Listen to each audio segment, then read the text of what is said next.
どうも、大キングです。本日も動画見ていただきありがとうございます。今回はですね、新しく登場しました iPad Pro M4 チップにフォーカスを当てまして、解説したいかなと思います。変わったポイントと、進化点と購入前のその注意点みたいなところもね、解説したいかなと。で、今回ね、M4 チップですね、新しく載ったんですけども、そこの性能が、リークじゃないんですけど、出てたので、どんなものかというのをね、見たいと思います。発表会ございまして、から解説する iPad Pro ですね、M4 チップが乗りました。飛び級ね。飛び級しましたね。M3 飛んで。で、iPad Air も出ました。今回はね、そんな話さないんですけども、また次の動画でお話ししようと思いますので、どっち選ぶかみたいなところもね、すごい僕も迷ったので、気になる方は、チャンネル登録してお待ちいただければなと。あと、ペンシルプロに関してはね、今日扱いますので、これも出ましたね。ほぼ6年ぶりぐらいに出たので、ラインナップとしてはこんな感じになっております。なので、iPad Pro、今回出ました。M4 チップが168,800円から。高いです、正直ね。で、iPad Air が98,800円からになりまして、で、13インチの新しいモデルが出てます。128,000円とかだったかな。はい。プラス3万円で大きいモデル買えるようにもなってます。iPad のこの10世代っていうのが残ってまして、価格が下がってます。1万円。68,800円から58,800円になりました。安くなった。ただ iPad9 世代はなくなりましたので、ただまだ Amazon で売ってたんで、今ならまだチャンスかなと思います。はい。で、iPad mini は絶妙に値上げしてます。84,800円、6,000円アップしてるので、ざっくりとラインナップ的には今こんな感じになりました。で、iPad mini は Amazon でね、ちょっと後ほどお話ししますけど、まだね、安い価格で売ってたんで、Amazon チェックしてもらえばなと、後ほどね、解説いたします。はい。で、iPad Pro 行きましょうか。はい、来ました。すぐなりましたね。ありえない1枚。はい、5月15日発売です。今回なんでね、5.1mm、13インチモデル。11インチで 5.3mm だったかな。で、XDR ですね。有機 EL ディスプレイ搭載されました。コントラストとかね、めっちゃ綺麗になりました。で、M4 チップが飛び級で乗りまして、iPadOS ね。入っております。最新のもの。ペンシルが、出ましたね。Apple Pencil Pro。これ後ほど解説いたします。はい。マジックキーボードも新しく出ました。これもなかなかね、これアルミ素材になったのでね、この注意点みたいなところもね、僕も買ったんですけど、後ほどお話ししようかなと思います。デザインもね、変わりましたね、一応ね。カメラに関しては、こちらがですね、なくなっております。超広角カメラ消えました。ライダースキャナーっていうね、光、物体との距離を測れるセンサーがね、入ってます。スペースブラックと、今回僕はシルバーにしましたけど、出てます。で、丸みを帯びたね、デザイン。iPhone っぽくなってるかな。この壁紙結構ね、かっこいいですよね。はい。スペースブラック。MacBook Pro のね、カラー、スペースブラックと同じ仕様にはなってるんじゃないかなと思います。で、マジックキーボードのこのブラックとホワイトかなシルバーか。出ますので、めちゃくちゃ薄くなりましたね。全体的なデザインは基本的には一緒かなって思います。すべてを見ましょう。薄いにも程があるということで、いやー、ポータブルな11インチモデルと、Apple 製品史上一番薄い製品になりました。5.1mm。これね、13インチかな。なんでね、薄いにも程がある。だからね。ポータブルすぎ、パワフルすぎ、最終バージョンを送ってもらえますか。はい。だいたい 100g。13インチに関しては特に 100g 軽くなってますね。11インチが 40g ぐらいかな。でも軽くなりましたね。かなりね。かわいい。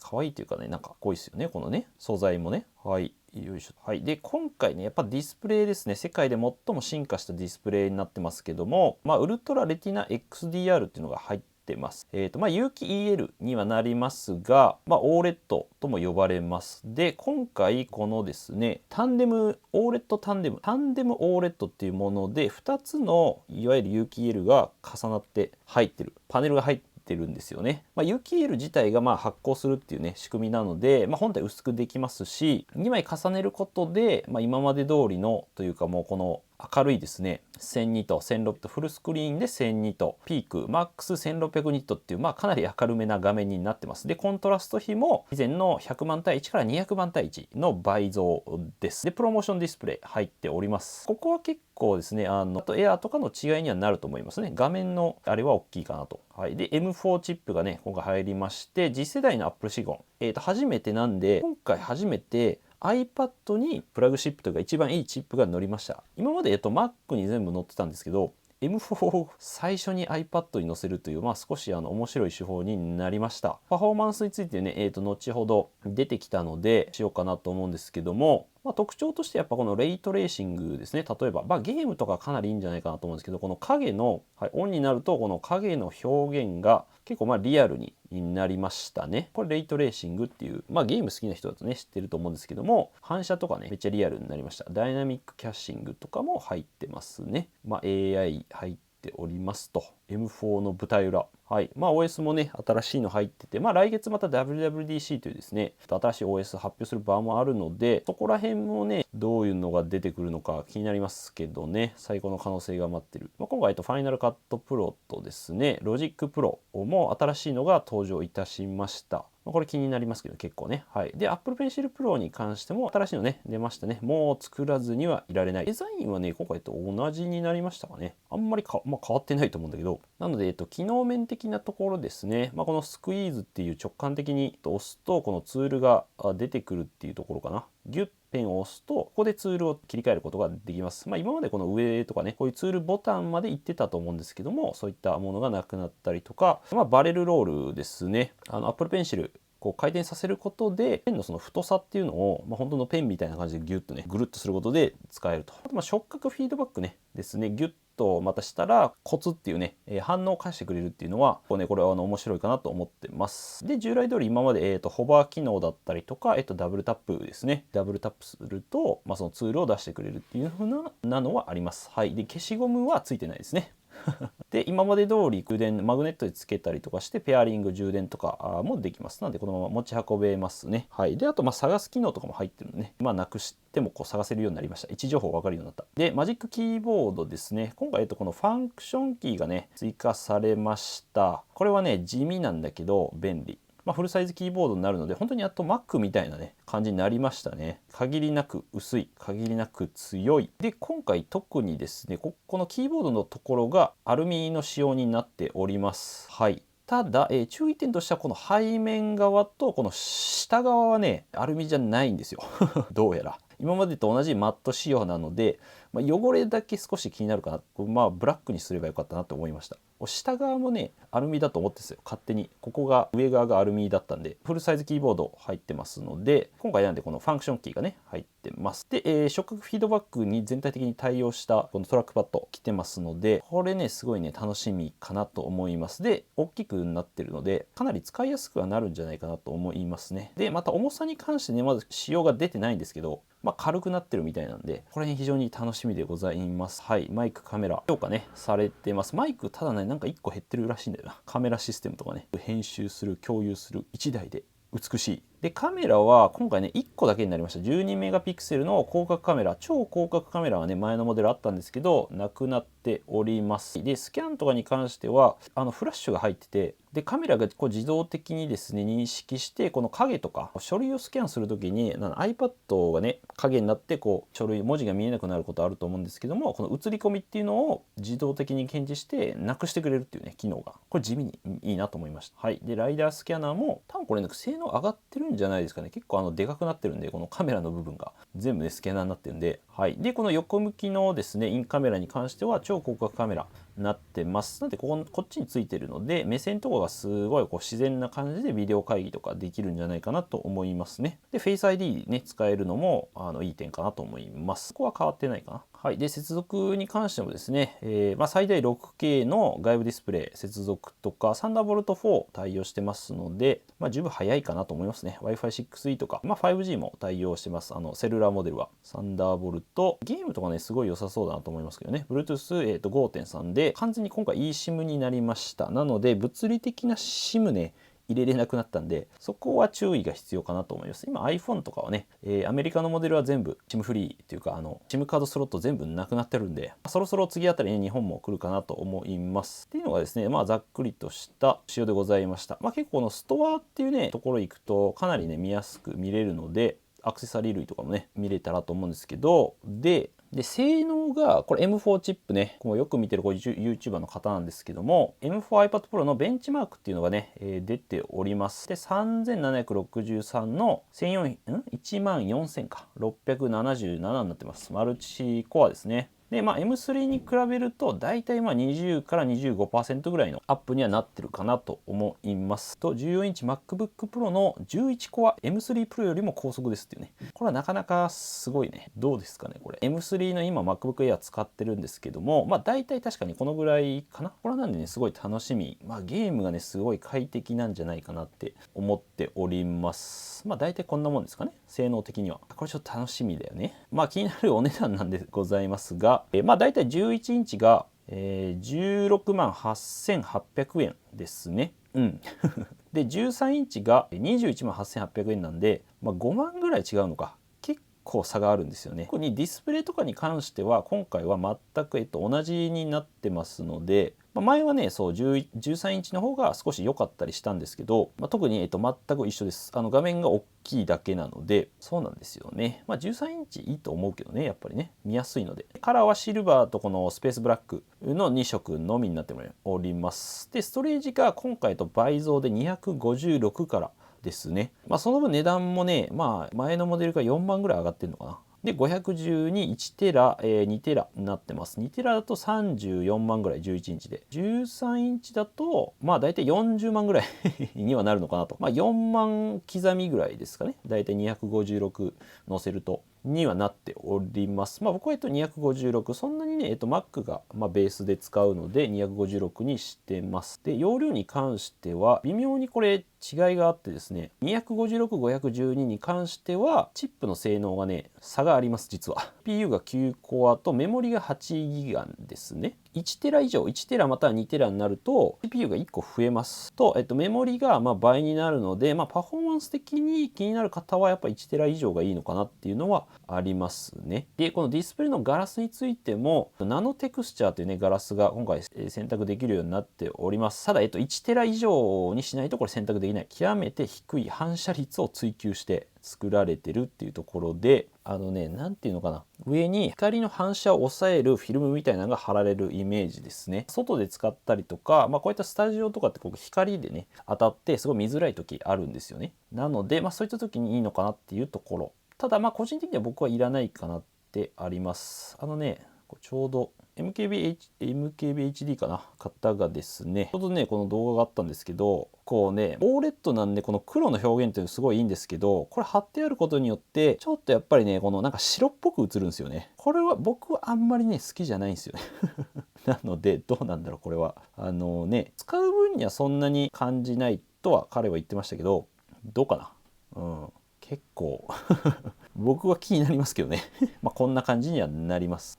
てかあとめちゃくちゃ薄かったな。OLED すごい綺麗っていうのとめちゃくちゃ薄いですねやっぱりね。えぐい。これレビュー動画で載ってるんで探してもらえばなと思うんですけども、はい。Wi-Fi セルラー、セルラーがプラス3万円ぐらいかな。外でやっぱり電波使いたいっていう方は入れていいんじゃないかなと思います。で、Apple Pencil とかいろいろこう入れていくっていう感じ。キーボードもね結構高いんで5万ぐらいするんで、ミニマムでだいたいね24万ぐらいでした。僕確か買って全部 iPad Pro 11インチと11インチマジックキーボードペンシル買うとだいたい24万ぐらいになります。M4 とね前の世代を軽く比較するとスペースグレーシルバーになってるんですけど、カメラがね1個なくなってるかなでディスプレイが今回と、有機 EL になってるんで、そこの違いはありますね。はい。で一番右がエアーになってます。ナノテクスチャーがオプションとして入れれるようになってます。はい。でエアーに関しては11インチなんだけど、10.86 インチっていうね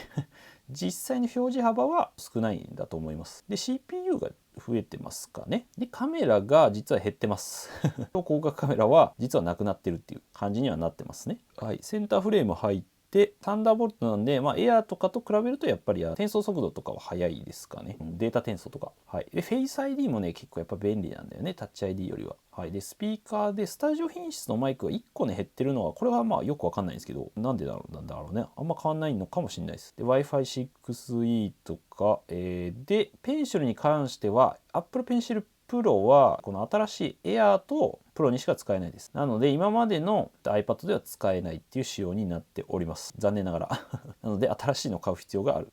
ペン使いたかったら。はい。で、マジックキーボードに関しても、そうですね。新しいのしか使えない。iPad Pro しか使えない。Air も使えないです。新しい Air も使えないっていう感じになってます。ただ容量は、倍増になってるかな。256から厚みがかなり減ってますね。11インチに関しては22g ぐらいかは軽くなってる。13インチの方がなんでかなりじゃあ13インチのプロとの6世代ね、かなりね 100g ぐらい違うので、特に13インチに関してはかなり違うんじゃないかなと思いますね。で iPad Air の13インチは、617っていう感じで、軽いですね。やっぱり今までのモデルと比べてそこはねすごいいいところなんじゃないかなと思います。テクスチャーぐらいかな。あとタンデム OLED は解像度的には変わんないのかなと。明るいんですごい見やすいんじゃないかなと思いますね。でさっき言ったように、ストレージによって性能が異なります。メモリが特に倍になるんで、これは結構変わる気がしますけどね。でバッテリーに関してはただ変わってないです。今回何も変わってないですただすごい薄くなった分、薄くて性能上がってバッテリー持ち変わってないっていうのはすごいと思いますけどね。カメラとかも超広角がなくなってますなんで、はいでプロレゾに関しては 256GB のモデルは 4K は撮れない仕様になってます。プロレゾを使う人は注意かなって感じですかね。で 4K60 プロレゾもなんで 60fps までにはなってますね。外部ストレージでの記録時だけど、フロントカメラとかは特に変わってないかなと思いますね。ただ横向きにはなってます。そんなもんかな。というのがねざっくりとした違いでございました。もう Amazon の方で出ておりました。ポイントがね1600ポイント、1% つくので、Amazon のあとポイントね結構あるよみたいな方はねいいんじゃないかなと思います。多分発売日届きそうなので、普通に iPad Pro これApple のね公式のとこなんで、13インチとかもね大体全部出てましたね。全部出てると思うんで、全モデル結構出てましたこう見ると価格やべえなって思うんだけど、このエアーとかもね全部出てるので、一応概要欄に貼っておきます。で旧世代もまだね売ってました。で iPad mini もまだね値上げ前の価格ちょっとねそろそろ上がりそうなんで、気になってる人は早めに買った方がいいかもしれないです。今のところまだエアーの前の世代もなぜか売ってるんですけど、ほぼ価格差ないので新しいの買った方がいいと思いますね。10世代は安くなってる。であとですね、このマジックキーボードがまだそうだね、なんかね安いんだよね。 UK だけど少し安くなってましたね。なんでなんだろう。英字っていうのはあると思うんだけど、貼っておきます。2000円ぐらいなんかね安いんだよねでペンシルプロも一応入ってたので、さっきみたいにポイントですね貯まると思うんで、 Amazon ねカードで買ったらすごいポイントつくんで絶対こっちの方が良かったなと思った。もう僕買っちゃったんであれですけど、こっちは微妙に伸びてますね。ちょっとだけ伸びてはきてます。iPad もちょっと伸びてはきてたかな。こんな感じでマジックキーボード、これは日本語、これ多分日本語だよな。英語なんだね。なるほど。日本語ないのかな。US とかだとやっぱり安いのか。日本語はどうやらいろいろありますんで、あとねこのスマートフォリオとかも出てましたね。出てはいるので、チェックしてみてください。エアタグもなんか安いな。ちょっとこっちの方が安いと思いますね。なんでなんだろう。という感じでございました。でアンケートもね少しやってるので、もしよかったら、コミュニティ欄でねまた、発信しておきますので、結構でも拮抗してますね同じぐらいのコメントでね言ったモデルとかも全部見えてないんですけどね、Xiaomi Pad も出ましたねとかもありますので、ぜひねコメントしてみてください。前回買ったモデルとかについてをねざっくりと、Air もね少し解説してますので、還元とかもね iPad10 世代とか使えるかな。新しいモデルは使えないと思いますけども、なんかセールが来たらこうやったりとかしてるんで、ぜひこの動画少しでも良かったよと思った方、ぜひ高評価チャンネル登録お願いします。ということでまた次回の動画でお会いしましょう。良い一日お過ごしください。良い一日お過ごしください。じゃあまたねー。いやねちょっとマイク取れちゃったから買っちゃったよ。っていうかさ、マジックキーボードの裏側今までと同じだったんだ。結構ね白の裏側をね動かすとね汚れるんですよ。だから俺アルミ素材だから白でいいかなって思ったんですけど、そうブラックとすごい迷ったんですよ。本体はホワイトというかシルバーでいいかなと思ったんですけど、ミスったミスったってか、なんで Amazon のさもう安くなってんだよ。だから US にしたらよかったな、せっかくだから。そこら辺はねありますので、皆さんはUS にしたらよかった。なんか安いし2000円ぐらい。気をつけましょう。こういうところは怖いわ。